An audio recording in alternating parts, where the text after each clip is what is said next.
মা একটা খুশির খবর আছে। কি খুশির খবর? আমি সরকারি চাকরি পাইছি। আয়, বেতন কত?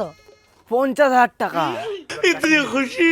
বাবু কে ঘরে আছো? দুটা ভিক দাও গো। ওই ভিখারি ভাই, এধার কাইছো, এধারে আছি, এধার কাইছো।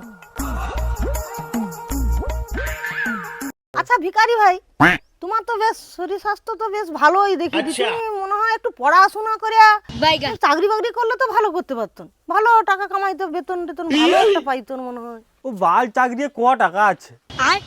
তুমি তাহলে ক টাকা পাও? আমি এক মাসে 1 লাখ টাকা। 1 লাখ?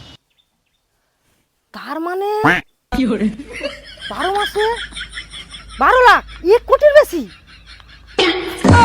দেখো ভিখারি ভাই, এ কিন্তু আজ থেকে তোমার লেবার, একে কিন্তু 1 লাখ টাকা খানি দিয়ে দেবো। আজ থেকে ভিখারি দা কিন্তু তোর বক, তুই যা কইবে ভিখারি দা তুই সহ্য করে নিবি।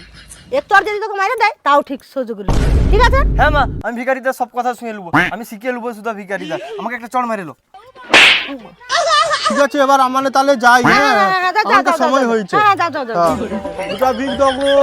1 লাখ টাকা খানি দেবো, 1 লাখ টাকা খানি দেবো। দুকা দুকা দুকা দুকা দুকা।